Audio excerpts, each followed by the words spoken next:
পবিত্র কালামে হাকিমে সূরাতুল হজ্জের 37 নম্বর আয়াতের মধ্যে ইরশাদ করেছেন, আমরা যে কুরবানি করার জন্য জন্তু উপস্থিত করেছি, রেডি করে দিয়েছি, ইনশাআল্লাহ এখন যে কুরবানি করব ইনশাআল্লাহ। তো সেই কুরবানি যে রক্ত প্রবাহিত হয়, সেই রক্ত সম্পর্কে আল্লাহ রাব্বুল আলামিন বলছেন যে লা ইয়ানালাল্লাহু লুহুমুহা ওয়ালা দিমাউহা, তোমরা যে কুরবানি করো এই কুরবানির রক্ত এবং গোশত কিছুই আল্লাহর কাছে কোশ্চিন কালেও পৌঁছে না। এগুলো আল্লাহ দরকার আছে? এগুলোর আল্লাহ দরকারও নেই। আল্লাহ তাআলা বলছেন এগুলো আমার কাছে পৌঁছে না। সুতরাং কি পৌঁছে? ওয়ালাকি ইয়ানালুহু তাকওয়া মিনকুম, বরঞ্চ পৌঁছে তোমাদের তাকওয়া। তাকওয়াটা কি? তাকওয়াটা হচ্ছে ওই জিনিস যা রাসূল আল্লাহ তাবারক ওয়া তাআলা করতে বলেছেন সেইভাবে করে, রাসূলের দেখা মত মোতাবেক সেইভাবে করা, আর যা নিষেধ করেছেন অক্ষর অক্ষরে সেইভাবে নিষেধ থেকে বেঁচে থাকার নাম হচ্ছে তাকওয়া। বলুন সুবহানাল্লাহ ওয়া বিহামদিহি। প্রিয় ভাই সব, আল্লাহ তাআলা বলছেন যে তাকওয়াটা পৌঁছে। চলেন এরপর আল্লাহ তাআলা বলছেন কাযালিকা সাখখারাহা লাকুম, এইভাবে করে বিশাল দেহী শক্তিশালী জন্তুগুলিকে তোমাদের অধীন করে দিয়েছি। কে? আল্লাহ তাআলা অধীন করে দিয়েছেন, তাই তো আমরা ছলে বলে কৌশল করে আমরা এই বিশাল দেহী জন্তুগুলোকে কুরবানি করতে পারি। নয়তো যদি আল্লাহ তাআলা অধীন করে অনুগত করে না দিতেন, একটা বাপের বেটা একটা গরু কুরবানি দিতে পারতো না। বলুন ঠিক কিনা? আর আমরা অধিক অল্প শোকে কাতর, অধিক শোকে পাথর।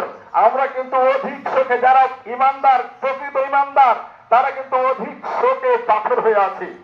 কারণ রাসূল সাল্লাল্লাহু আলাইহি ওয়াসাল্লাম বলেছেন আল মুমিনুনা কা রাজুলিন ওয়াহিদ ইনস্তাকা কুল্লুহু ইস্তাকা রাসুহু, ইনস্তাকা রাসুহু ইস্তাকা কুল্লুহু, ইনস্তাকা আইনুহু ইস্তাকা কুল্লুহু। দুনিয়ার সমস্ত মুসলমান একটা বডির মতো, বডির কোন অংশে ব্যথা হলে গোটা শরীর ব্যথিত হয়ে যায়।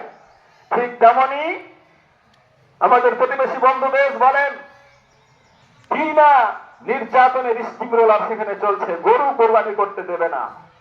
1000 বছরের অধিক কাল ধরে মুসলমানরা এই ভারতবর্ষ শাসন করেছিল। 1000 বছরের অধিক কাল ধরে একটা হিন্দুকেও, একটা বিহারীকেও এমন ধরনের চাপ বল প্রয়োগ করেছিল মর্মে কোন ইতিহাস কেউ দেখাতে পারবে না। বলুন ঠিক কিনা? শুধু তাই নয়, এই ভারতবর্ষ স্বাধীনতার ক্ষেত্রে ব্রিটিশদের পদবিহীন গোলামদের থেকে, ব্রিটিশদের থেকে স্বাধীন করতে যাওয়ার সময়, স্বাধীনের সময় মুসলমান দিল্লির গেটে লেখা আছে 92,313 জন শহীদের নাম। তার মধ্যে 62,945 জনের নামই হচ্ছে মুসলমানের নাম। বলুন সুবহানাল্লাহ ওয়া বিহামদিহি। তাহলে 62,945 জন মুসলমানের তাজা রক্তের বিনিময়ে ভারতবর্ষ স্বাধীন হয়েছে। সেই মুসলমানের স্বাধীন করা ভারতবর্ষে চিরশত্রু, জাত শত্রু, মুসলমানের শত্রু হিন্দুরা আজকে মুসলমানদেরকে যেমন পাচ্ছে তেমনি নির্যাতনের স্টিমরোলার চালিয়ে একেবারে অমানবিক আচরণ করে চলেছে। বলুন ঠিক কিনা? তাহলে তারা কি সুখে আছে না কষ্টে আছে? আবার ওই ভাইয়েরা যেহেতু কষ্টে আছে, সেটা গেল একটা। ফিলিস্তিনের ভাইয়েরা ঈদের সালাতের জন্য, কুরবানির জন্য প্রস্তুতি নিয়েছিল, সেখানে প্রস্তুতি কুরবানির জন্য নিতে দেয় নাই, সেখানেও হামলা করে একেবারে নেস্তেনাবুদ করে দিয়েছে। আমার ভাইয়েরা, এজন্য আমরা অধিক শোকে পাথর হয়ে গিয়েছি। বলুন ঠিক কিনা? সুতরাং আসুন ওই সকল ভাইদের জন্য চোখের পানি ছেড়ে দিয়ে অন্তরের অন্তঃস্থল থেকে আল্লাহর কাছে রোনাজারি করি, আল্লাহ তুমি আমাদের ইমানের পরীক্ষা নিও না, আমরা ইমানি পরীক্ষায় উত্তীর্ণ হতে পারবো না। আল্লাহ তুমি দেখো আজকে ফজরের সালাতে আমরা হাজির হইনি, আমরা জান ভরে ঘুমিয়ে ঈদের মাঠে চলে এসেছি, আবার তোমার সন্তুষ্টির জন্য কোরবানি করব। ঠিক কিনা বলেন? জুমার খুতবাতে শুনেননি যে 5 ওয়াক্ত সালাত বাদ দিয়ে শুধুমাত্র ঈদের সালাত করে কুরবানি করে আল্লাহ রেজামন্দি হাসিল করা ওই ব্যক্তিটার মতো, যে ব্যক্তি পাগড়ি পরে নামাজ পড়ার সওয়াব শুনেছে, পাগড়ি পরে সব অর্জনের জন্য নামাজের সময় গিয়ে দেখছে তার পাগড়ি নাই, পরনে শুধু লুঙ্গি, তখন লুঙ্গিটা খুলে পাগড়ি বেঁধে নামাজ আরম্ভ করেছে। দোকান পাশার মাশাআল্লাহ বলেন, তার কি কানাকড়ি সব হবে? আপনারা বলেন, আমি বললে দোষ হবে? আমি একটু খাইস্তা মানুষ, আমি একটু কড়া মানুষ, আমি একটু বদমাইশ মানুষ, আমার খুব সমালোচনা হয়। আমি এই সমালোচনাকে পরোয়া করি না, কারণ আমার পায়ের তলা থেকে মাথা পর্যন্ত অনেক দুষ্কৃত আমি। কিন্তু আল্লাহ রসুল পায়ের তলা থেকে পা পর্যন্ত তিল তো দূরের কথা, জাররা জাররা গুন্ডা দেওয়ালের ছিদ্র দিয়ে সূর্যের আলো যখন ঢুকে, ওই আলোটা লাইটের ফোকাসের মতো দেখায়। লাইটের ফোকাসের মধ্যে যতগুলো বিন্দু কোণা, যেটা খালি চোখ দিয়ে দেখা যায় না, ওই বিন্দু কোণা হলো জাররা। ওই জাররা পরিমাণে দোষ ছিল না, তারপরে রসুল সাল্লাল্লাহু আলাইহি ওয়াসাল্লামের সমালোচনা হয়েছিল না হয়নি?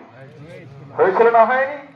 হয়েছিল। সুতরাং এই সমালোচনা আমি পরব না, আমি প্রাণপণে চেষ্টা করি আপনাদেরকে সাথে নিয়ে আমরা একসাথে আজকে যেমন উপস্থিত হয়েছি, একসাথে জান্নাতে থাকতে চাই। আল্লাহ তুমি কবুল করো, বলুন আল্লাহুম্মা আমিন। আল্লাহ, শয়তানের ব্যাপারে আমরা বুঝতে পারিনি, আল্লাহ গুনাহ করে ফেলেছি, আল্লাহ তুমি আমাদেরকে মাফ করে দাও, আর গুনাহ করব না ইনশাআল্লাহ। কারা কারা করব না একটু দুহাত তুলে দেখান তো, যে ইনশাআল্লাহ আমরা আর গুনাহ করব না।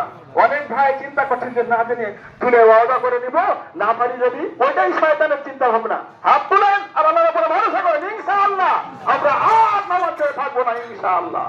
আল্লাহ কবুল, আল্লাহুম্মা আমিন।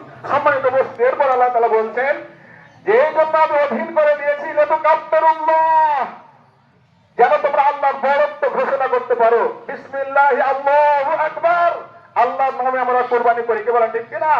সেটা যেন ওই বড়ত্বের ঘোষণা যেন তোমরা করতে পারো, এজন্য আমি এগুলোকে অধীন করে দিয়েছি। আলা মা হাদাকুম, এবং তোমাদেরকে সঠিক পথ প্রদর্শন করেছি, সঠিক রাস্তা